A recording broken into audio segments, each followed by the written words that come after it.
Assalamualaikum dan salam sejahtera. Malaysia mencatat kadar jenayah paling tinggi di Asia Tenggara. Kerajaan dan polis dikesa memberi keutamaan dalam menangani isu peningkatan kadar jenayah selepas Malaysia direkodkan berada di kedudukan ke-29 daripada 137 negara dalam Indeks Jenayah 2022.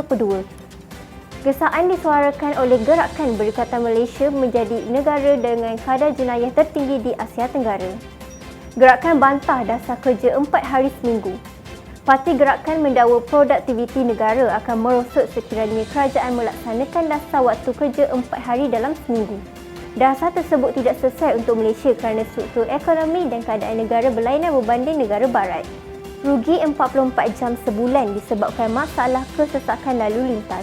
Menurut laporan penyelidikan daripada Pensyarakanan Pusat Pengajian Kimia dan Persekitaran Fakulti Sains Gunaan UiTM, Dr. Ismaniza Ismail, penduduk di Klang Valley, Kuala Lumpur dianggarkan sekurang-kurangnya 44 jam terbuang dalam kesesakan lalu lintas setiap bulan. Gerakan mencabar Wee Ka Siong untuk berani mengakui kesesakan lalu lintas semakin teruk berpunca daripada ketidakcekapan perkhidmatan pengangkutan awam. Pihak polis ada hak rampas telefon bimbit orang awam. Pihak polis mempunyai hak untuk merampas telefon bimbit milik orang awam sekiranya individu terbabit menghalang tugas pegawai polis ataupun kaki tangan awam. Gerakan menasihatkan orang ramai untuk menghormati tugas anggota polis dan jangan membuat sebarang spekulasi berbau perkauman. Demonstrasi jalanan tidak sesuai diadakan. Gerakan tidak bersetuju sekiranya mengadakan demonstrasi jalanan sebagai tanda bantahan kenaikan harga barang kerana ia bukanlah jalan penyelesaian yang terbaik. Sebenarnya pelbagai cara lagi boleh digunakan untuk membuat bantahan tersebut. Demonstrasi elakkan daripada rakyat membuat pembelian panik. Gerakan menggesa kerajaan pusat membuat pertimbangan yang teliti sebelum membuat pengumuman yang penting bagi mengelakkan kekeliruan berlaku dalam kalangan rakyat dan mengakibatkan pembelian panik minyak masak.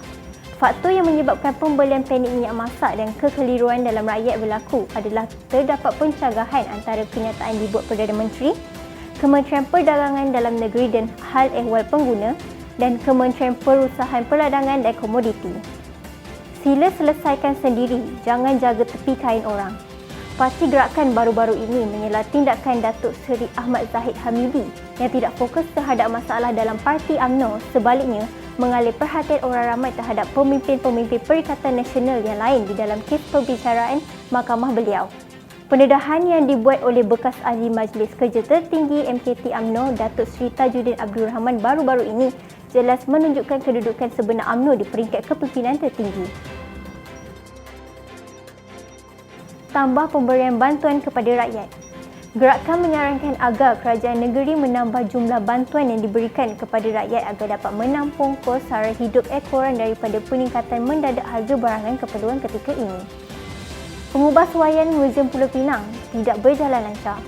Gerakan Pulau Pinang menyoal kepada Kerajaan Pulau Pinang mengenai pengubahsuaian muzium negeri tersebut biarpun sudah 5 tahun berlalu.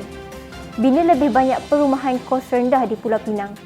Gerakan Pulau Pinang menyarankan agar kerajaan negeri menyelesaikan masalah rumah terlebih dahulu daripada sibuk bermain politik.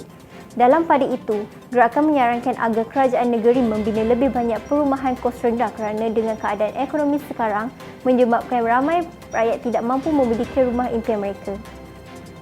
Sekian sahaja gerakan news daripada saya, Amira Kamarul Zaman. Terima kasih.